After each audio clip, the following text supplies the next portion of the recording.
दूसरे test match का पहला दिन देखकर मुझे लगता है कि पाकिस्तानी टीम जो है ना, टीम मैनेजमेंट जो है वो जीतना ही नहीं चाहती। वो नहीं चाहते कि पाकिस्तान की टीम कोई टेस्ट मैच जीते, या तो इनको कोई ऐसी बद्दुआ लगी है जिसकी वजह से ये ऐसे ऐसे ब्लंडर कर रहे हैं कि बंदा यार सोचने पर मजबूर हो जाता है कि पाकिस्तानी टीम मैनेजमेंट को इतने इतने बड़े जो लोग हैं वो बैठे हैं मैनेजमेंट में, और इनको हो क्या गया है, क्या इनकी अक्लों पर पर्दा पड़ गया है।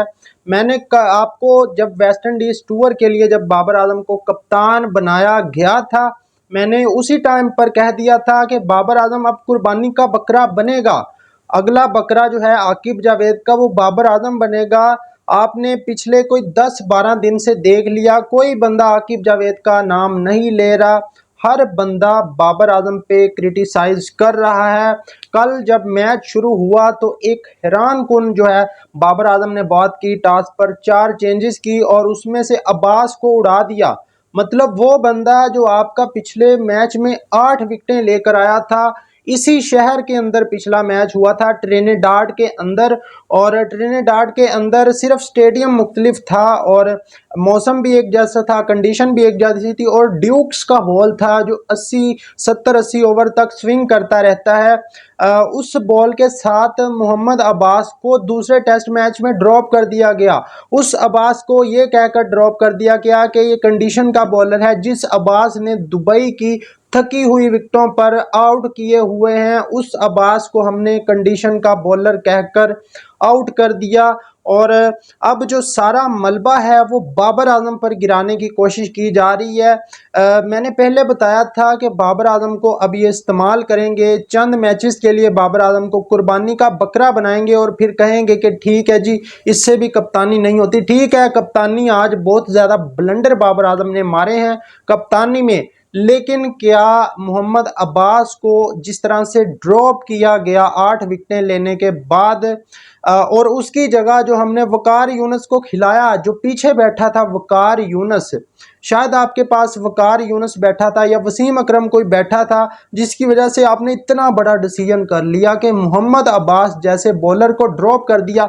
आप तो वैसे ही एड़ियां रगड़ते हैं, जब आपको टेस्ट मैच में 20 विकेटें नहीं मिलती तो आपके बॉलर एड़ियां रगड़ रगड़ के, आप नाक घसीट घसीट के मर जाते हैं आपके बॉलर, लेकिन 20 विकेटें आपको टेस्ट मैच में नहीं मिलती। एक अब्बास था जो थोड़ी बहुत उम्मीद थी, जिसको हमने इस टेस्ट मैच से बाहर बिठा दिया और खिलाया किसको है, उबैद शाह को। उबैद शाह ठीक है, नया लड़का है, उस पर क्रिटिसिज्म नहीं बनता, उसकी पेस अच्छी है, लेकिन गया अब्बास को ड्रॉप करने के लिए, आपने अब्बास को ड्रॉप करना था उबैद शाह को खिलाने के लिए।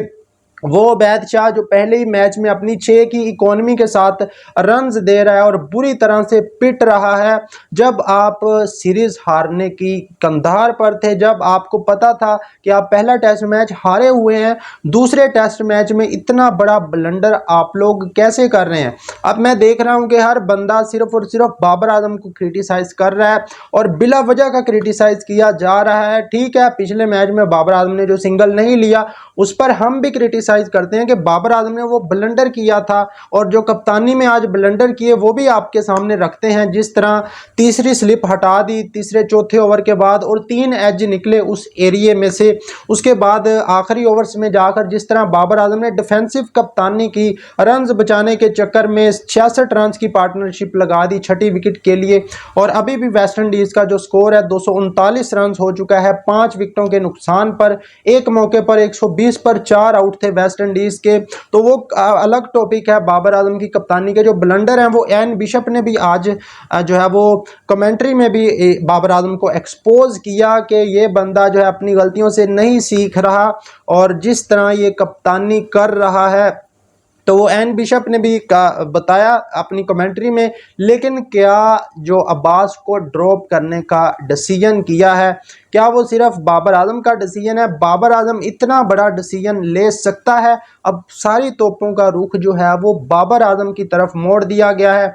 कोई बंदा बात नहीं कर रहा आकिब जावेद के बारे में। मैंने जब बाबर को कप्तान बनाया था तो मैंने एक बात की थी कि बाबर आजम पर पहले ही बहुत ज़्यादा तनकीद होती है, अब जब कप्तान बना दिया जाएगा बाबर आजम को तो आकिब जावेद एक कोने में बैठकर जो है वो हंस रहा होगा कि किस तरह लोग जो है वो अब जो मेरे पीछे पड़ी हुई आवाम थी अब वो बाबर आजम के पीछे पड़ गए हैं और बाबर आजम को क्रिटिसाइज कर रहे हैं। क्या इतना बड़ा डिसीजन सिर्फ बाबर आजम खुद अपनी मर्जी से ले सकता है एक मैच विनर बॉलर को बाहर बिठाकर, जबकि आपके पास वेस्ट इंडीज़ के अंदर असद शफीक भी मौजूद हैं जो ऑलरेडी सत्तू पीकर सो रहा होता है ड्रेसिंग रूम में, जिसको कोई पता नहीं होता कि टीम के साथ क्या हो रहा है। उसके अलावा मोहम्मद सरफराज अहमद आपके साथ मौजूद हैं, चैंपियन ट्रॉफी का विनर। मुझे समझ नहीं आ रही कि ये लोग करना क्या चाह रहे हैं पाकिस्तान टीम के साथ। और बाबर आजम भी कोई दूध पीता बच्चा नहीं है, उसको भी पता होगा, उसके भी अंदाज़ा होगा कि मोहम्मद अब्बास हमारा मेन बॉलर है। लेकिन क्या ये बाबर आजम का अकेले का फैसला है मोहम्मद अब्बास को ड्रॉप करना? अगर मोहम्मद अब्बास होता इस मैच में तो शायद एक एंड से जिस तरह मोहम्मद अली ने 2 विकेटें ली, जिस तरह फास्ट बॉलर का बॉल स्विंग हो रहा था, तो शायद आपकी ये हालत ना होती। आप वेस्ट इंडीज़ के आज 7 आउट कर चुके होते या 10 आउट भी कर चुके होते आप वेस्ट इंडीज़ के।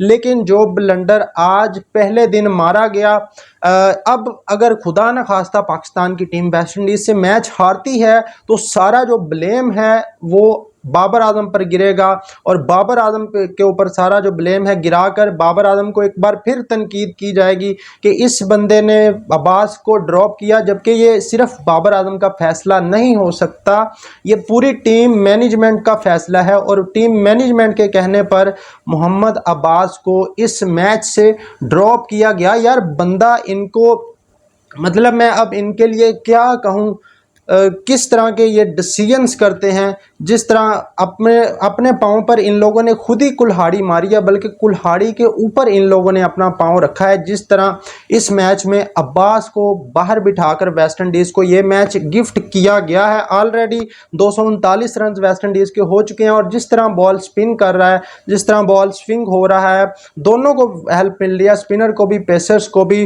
तो मुझे तो लगता है कि वेस्ट इंडीज़ ने अगर 300 भी कोलैप्स भी हैं यहाँ से 300 तक तो वो पहुंच ही जाएंगे। अगर उन्होंने 350 बना दिए तो हम तो चौथी इनिंग में डर रहे होते हैं कि हमसे 200 नहीं होता। मैं तो मुझे तो इस बात का डर है कि हम पहली इनिंग में कोलैप्स ना कर दें, जिस तरह की ये विकेट है और ऊपर से हमने रन्स इतने बनवा दिए। क्या अब्बास होता तो इतने रन्स बन जाते अब तक?